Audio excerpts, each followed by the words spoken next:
Hi, everyone, my beautiful gratitude community. I am so thrilled to have with us this amazing guest. Her name is Emma Feldberg.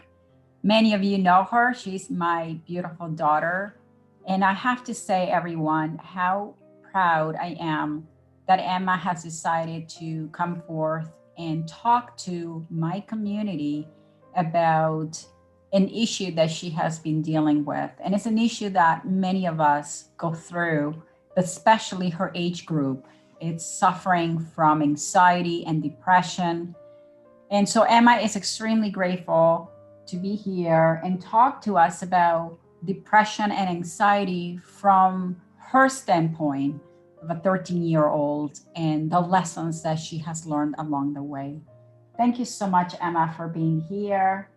I'm so grateful that you have the courage to come forth and talk to us about an issue that a lot of teens hide because of the stigma associated with it. So, very proud of you.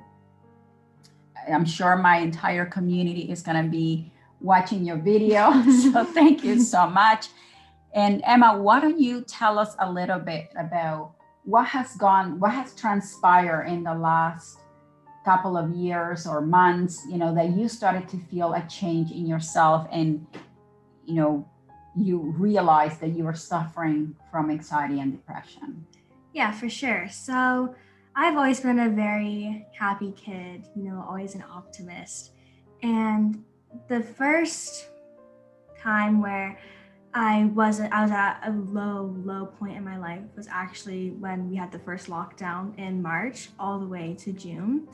And I'm sure this time was hard for a lot of people. We were isolated and we couldn't see anyone.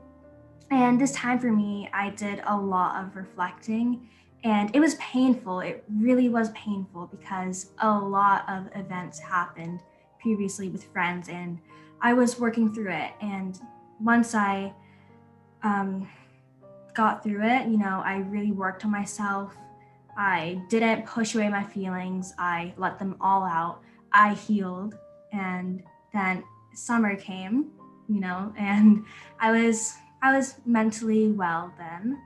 And then school hit and it started to go my mental health started to go downhill again with friends and drama. And when it started to get really bad, um, was actually in November. So I was having a lot of trouble with school.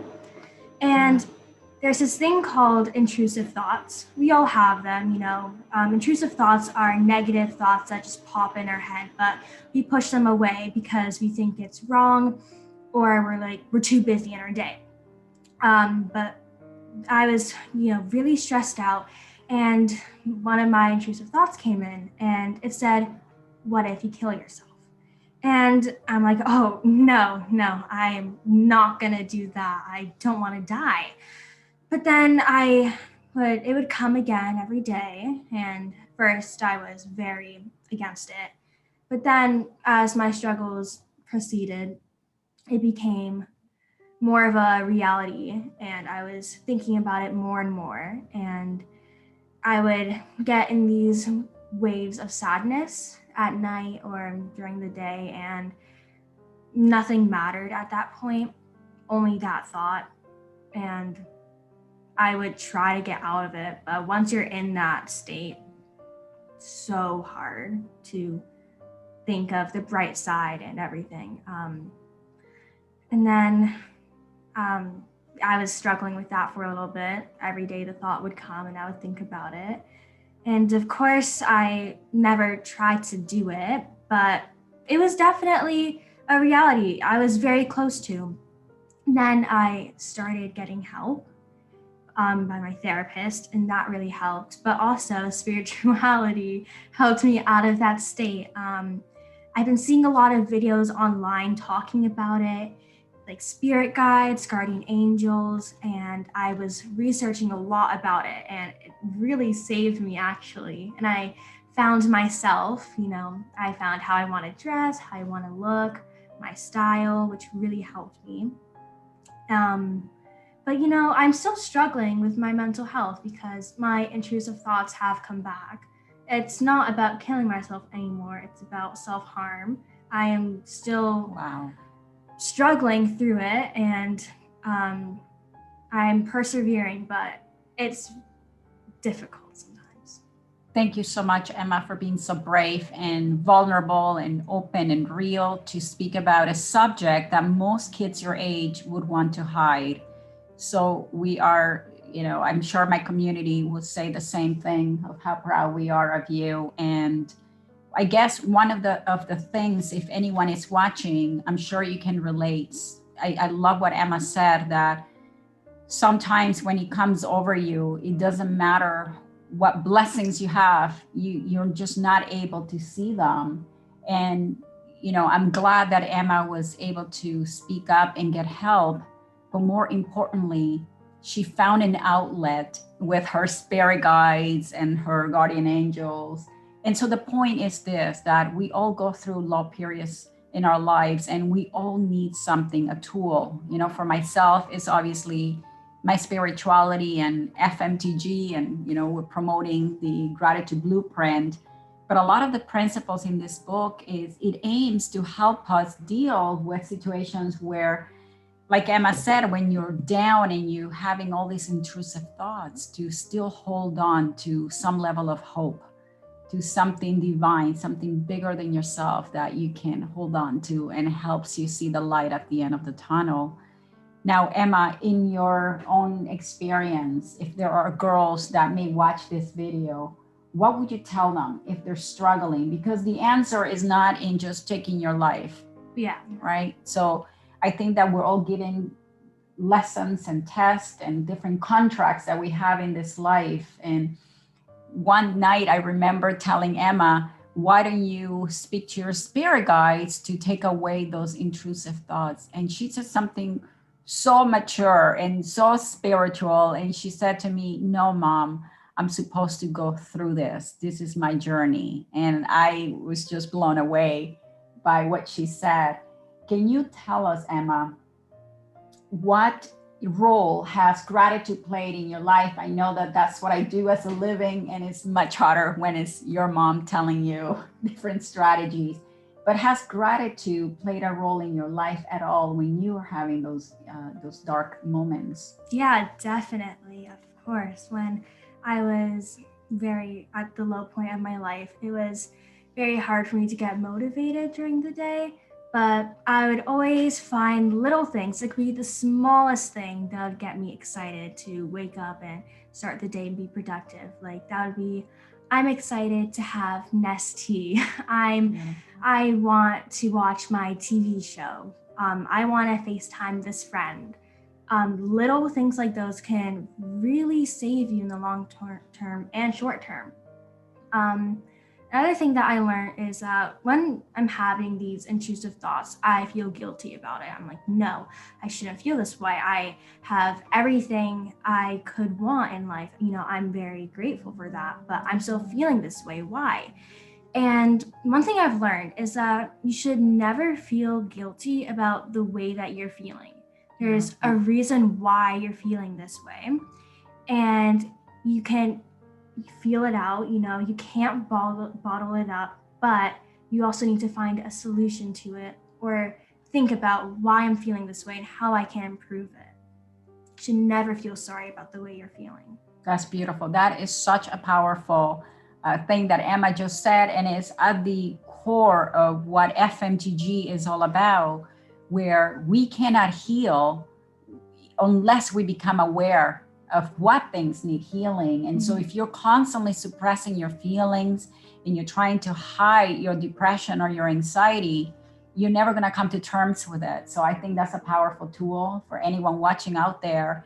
Give yourself permission to feel every single one of your emotions, because what you resist persists. But when you allow it to come out and you don't shame it, and you look at it through the lenses of gratitude and compassion for what it's trying to teach you and show you about your life, it passes right through, right? Because it gets released. So that's a great advice from Emma, to allow ourselves to feel all our emotions without shame. Beautifully said, Emma. what else would you tell someone that is, through COVID in their home and, their life has changed? What would you tell them when they're dealing with their dark moments? I would say that it sounds a bit cheesy, but everything happens for a reason. You're going through this for a reason. And it's often the people who like gone through the most trauma and pain, they're actually the wisest, most strongest, and resilient ones. And because when we go through this horrible feelings, that's when we grow the most. When I came out of my depressive state, I learned so much.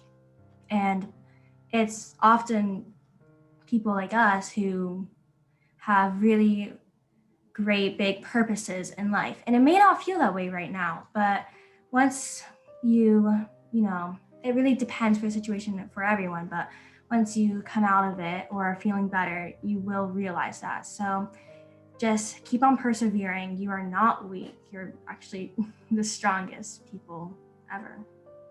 How beautiful. Oh my God. You can tell that she is my daughter, right? She is not only my daughter, but my greatest teacher. And I'm always in such awe of Emma.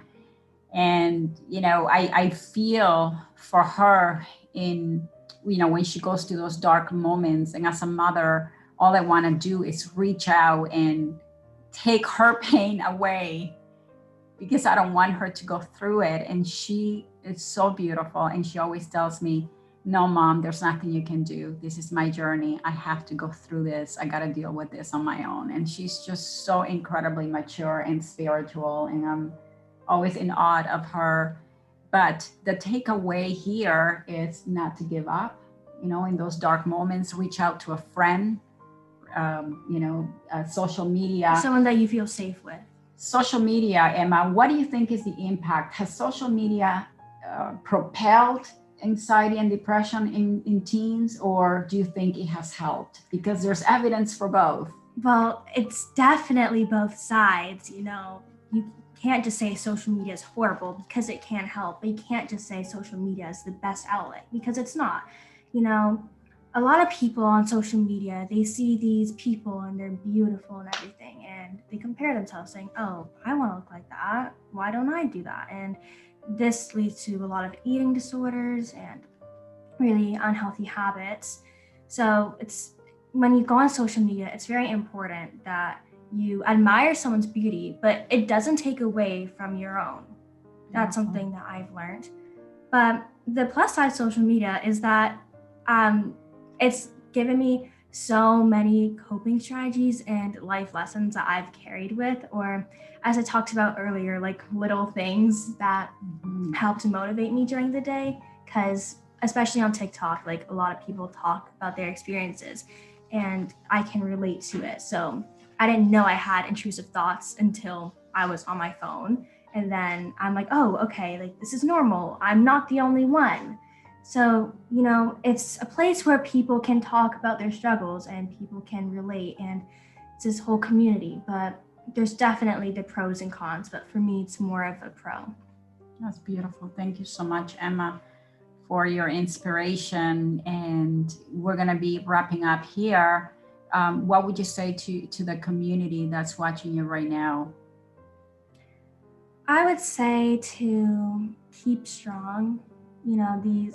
The world right now is going through a tough time. It's going to be a new normal, but we will get through it together.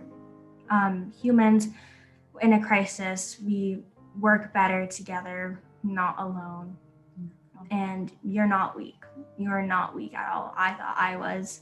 You're really not. And try to persevere through it, because in the end, everything will be well. Beautiful. Thank you so much. Perseverance, faith, and to know that this too shall pass. It's really the key, I guess, to get through the tough times. Mm-hmm. Thank you, my beautiful Emma, for sharing with us your life and your struggles. And we hope to have you again and talk to us a little bit more and enlighten us with your wonderful wisdom. Thank you.